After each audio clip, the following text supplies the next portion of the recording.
Corazón al día.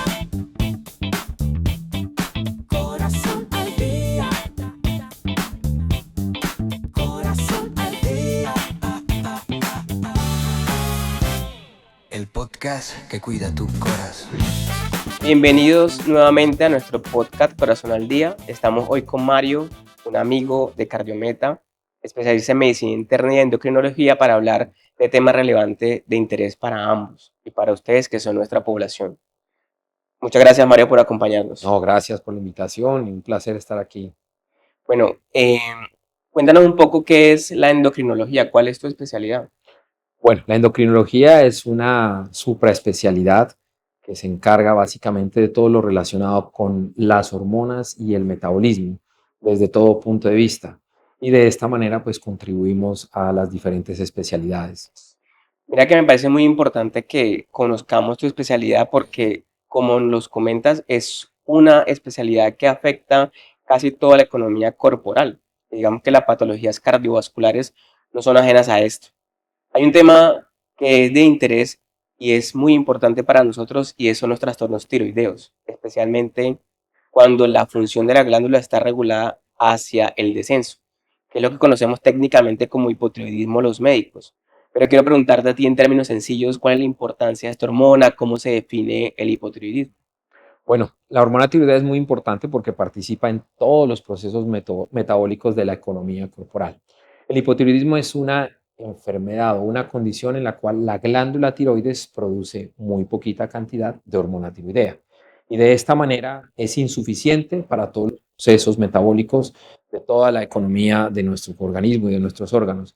Y por eso vienen los diferentes síntomas y las diferentes complicaciones que se relacionan con esta entidad. En términos sencillos, cuando hablamos de hipotiroidismo, estamos refiriéndonos a muy poquita o casi nula producción de hormona tiroidea. Bueno, ¿y qué tan frecuente es el hipotiroidismo? ¿Es una enfermedad común? Realmente yo te digo que en mi consulta un 20-30% de pacientes tienen ese diagnóstico como antecedente.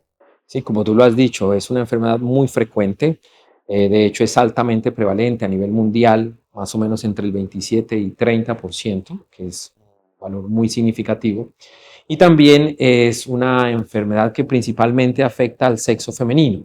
Más o menos hablamos de una relación aproximadamente por cada 5 o 6 mujeres nos puede dar a un hombre. Y en la consulta, pues realmente es un motivo muy frecuente porque produce una constelación muy grande de síntomas y pues la importancia de detectarla es poder tratarla y poder aliviar y mejorar esta sintomatología. Ok. Pero si yo le quisiera explicar a mis pacientes por qué se daña la glándula o por qué la función se altera, ¿tú qué nos dirías? Bueno, existen múltiples causas. Hace un momento me preguntabas que qué tan frecuente es, ¿no? Es altamente prevalente y en nuestra población, hablando específicamente de Colombia, es una enfermedad en la cual básicamente la podemos dividir en dos grandes grupos, ¿sí? Entonces hablamos de hipotiroidismo primario básicamente cuando el problema se ubica en la glándula en sí, tiroidea, produce muy poquita hormona. Hablamos de un hipotiroidismo secundario o terciario cuando el problema está ubicado arriba en el cerebro, sea en la glándula hipófisis, que es la que da la orden hacia la tiroides para producir hormona tiroidea, o un segmento más arriba en una estructura que conocemos como hipotálamo, que es también encargada de dar la orden para que se produzcan las diferentes señales que llegan a la tiroides. Pero el enfoque actual y la más frecuente es el hipotiroidismo primario, del cual vamos a hablar el día de hoy. O sea que de los tipos de hipotiroidismo, según su localización, la más frecuente es la alteración de la glándula que tenemos en el cuello.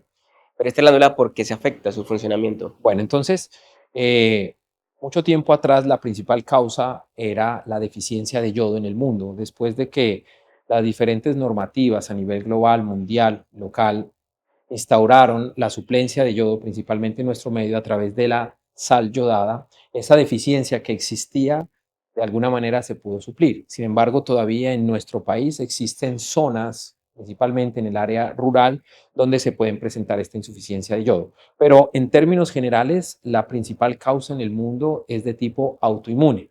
¿Qué quiere decir esto? Que nuestro organismo en algún momento desconoce nuestra propia glándula tiroidea y crea unos anticuerpos, unas autodefensas, que progresivamente la atacan en el tiempo, atacan unas proteínas y unas sustancias que son las que permiten la fabricación de la hormona tiroidea y se va deteriorando su función y por ende finalmente se va a ver reflejado en que cada vez tenemos una producción reducida de hormona tiroidea. Listo. Entonces entiendo ya esta parte de las causas. Yo te preguntaría es, ¿cómo se manifiesta un déficit de esta hormona? Bueno, entonces tenemos una constelación muy grande de sintomatología. Y aquí quisiera de pronto puntualizar en algo para que los pacientes sepan que hablamos de algo que se llama hipotiroidismo primario e hipotiroidismo subclínico. Entonces sí quisiera como puntualizar las Sí. diferencias entre la una y la otra.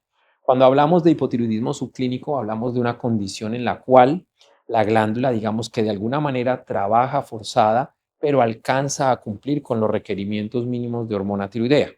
Y en esta condición, no todo paciente se debe tratar con hormona tiroidea, en este caso la levotiroxina.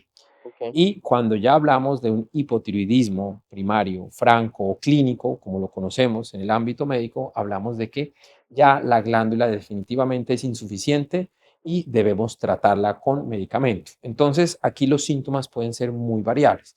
Básicamente se produce un cansancio, se puede producir agotamiento, el paciente tiene mayor somnolencia, puede presentar cambios en el cabello, resequedad cutánea, en las mujeres resequedad genital. Uno de los síntomas también importantes y a veces que pasa por alto es los síntomas cognitivos, ¿sí? El paciente puede tener pérdida de la capacidad de concentración. También existen síntomas emocionales en los cuales se asocia mucho a esas labilidades en las emociones y se puede reflejar en ideas depresivas o en depresión también. Ok. Y bueno, pregunto, soy cardiólogo, desde el punto de vista cardiovascular, ¿qué síntomas podrían haber? Bueno, entonces, como habíamos mencionado, la hormona tiroidea se encarga de todos estos procesos sistémicos, también está implicado el corazón. Es muy importante en regular la forma en que el corazón se mueve o late. Puede producir trastornos del ritmo cardíaco. Cuando hay deficiencia de la hormona puede hacer que el corazón vaya mucho más lento. Cuando hay exceso de la hormona, incluso puede producir que vaya mucho más rápido e inducir arritmias. También favorece lo que es la fuerza de contracción del corazón. Y en el hipotiroidismo puede verse afectada, incluso existe una condición o una falla cardíaca producida por una deficiencia severa de hormona tiroidea. Incluso para nosotros la función tiroidea es algo muy importante, es un marcador de riesgo cardiovascular. Además, es una condición asociada que si no está controlada incrementa pues la complicación de las patologías cardíacas ya existentes. Es algo muy importante para nosotros. Yo te diría entonces, si yo tengo un paciente que tiene algunos síntomas, pues por lo menos cansancio, fatiga, caída del cabello, unas uñas frágiles, si yo quiero diagnosticarle un hipotiroidismo, ¿qué examen le puedo solicitar? Bueno, entonces el examen inicial de tamizaje, cuando se presentan estas condiciones o cuando uno sospecha que el paciente puede tener un hipotiroidismo, necesitamos simplemente una TSH. Ya Ok. con la TSH, que es la hormona estimulante del tiroides, podemos hacer el diagnóstico y diferenciar sea entre un trastorno de un hipotiroidismo subclínico o incluso un hipotiroidismo primario como tal. Ok. Para la población general, para los pacientes de nuestro seguimiento, pues, ¿cada cuánto me debería hacer una TSH o cuándo me mido yo la TSH? ¿Sí? O si a partir de qué edad debería yo hacerme la medición de la hormona pues, tiroidea. Bueno, esta hormona se debe medir si yo sospecho o tengo sintomatología que esté asociada o al examen físico encuentro algunos datos que me sugieran hipotiroidismo, ¿sí? En la revisión con el médico, pues debería solicitarla. Ahora, si lo quiero hacer por choqueo, se recomienda que después de los 50, 60 años debería uno tener al menos una medición en el año. Y esa Ok. es como la recomendación. Y también si de pronto tiene antecedentes en la familia, que la abuelita, tías, padres tienen antecedente de esta condición, pues ya tienen un riesgo porque está también muy asociado a la herencia, principalmente en esta condición cuando el hipotiroidismo se asocia a esa producción de anticuerpos, entonces también uno debería medirla. Frecuentemente en la consulta de cardiología, y quiero que nos aclares esto, cuando tenemos trastornos del colesterol, por ejemplo, no sé, el colesterol malo, que es el LL alterado, usualmente si no tenemos una TSH se la pedimos. Em, no sé si estás de acuerdo con eso. Sí, es correcto, porque como habíamos mencionado, la hormona tiroidea también se encarga de regular el metabolismo de las grasas y del colesterol. Y es frecuente, y de hecho el problema de colesterol más frecuente asociado al hipotiroidismo es la alteración del LDL. Y bueno, tú como cardiólogo sabes que el LDL es un factor de riesgo importante como factor de riesgo cardiovascular. Claro, Entonces siempre se debe tener en cuenta si no es por esta condición. ok. Bueno, una vez yo tengo un paciente que tiene una configuración clínica para hipotiroidismo, le hago la TSH, hago el diagnóstico bioquímico de hipotiroidismo, ¿qué otros exámenes debería hacerle al paciente y cómo le doy manejo a esta condición? Ok, una vez detectado, pues ya uno se encarga de hacer el cálculo de la dosis, ¿sí? Ok, Que puede variar de acuerdo al peso del paciente, ¿sí? Dos, si uno quiere identificar realmente la causa, aunque por epidemiología ya sabemos que la principal causa es la de origen autoinmune, los autoanticuerpos, o también conocida como la famosa tiroiditis de Hashimoto, ¿ok? Pero si queremos precisar, podríamos pedir estos anticuerpos para confirmar esta como causa. Y después de iniciado el tratamiento, iniciada la suplencia con hormona tiroidea, porque la levotiroxina realmente es similar a la misma hormona que nosotros producimos en la tiroides, hecha en forma de pastillo, en forma sintética, deberíamos esperar al menos 6 semanas, que es el tiempo mínimo que se demora en regular la glándula para poder hacer una nueva medición de la TSH, de esta hormona estimulante del tiroides, y mirar si ya está dentro del rango deseado. Y otro factor que debemos tener en cuenta es que la TSH no es igual para todo el mundo y va a depender también mucho de la edad. No es lo mismo si yo tengo un paciente de 80 años a un paciente de 30 o 40 años. ok. ¿Qué particularidades hay en la toma de la levotiroxina? ¿Se lo puede tomar a cualquier hora, con los alimentos? ¿Cómo sería la forma ideal del consumo del medicamento? Bueno, es una muy buena pregunta porque existe mucho desconocimiento de la adecuada técnica de la toma de este medicamento. Entonces, este medicamento requiere un estómago vacío para tener una adecuada absorción. Lo ideal es tomarla siempre en la mañana, tratar de tener una regularidad en la hora y como mínimo yo debería esperar al menos 60 minutos para garantizar una adecuada absorción.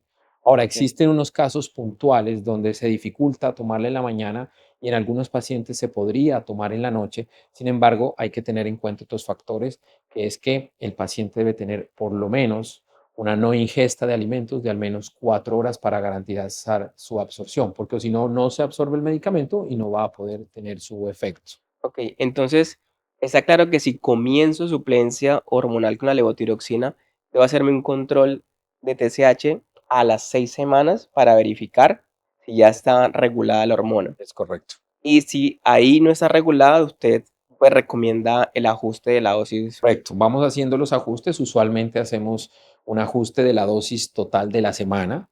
Es Ok, claro que la ingesta del medicamento, de la hormona es diaria. Ajustamos entre el 20 y el 15% de la dosis semanal y luego esperamos nuevamente 6 semanas para hacer una medición de la TSH y determinar si ya está dentro del rango.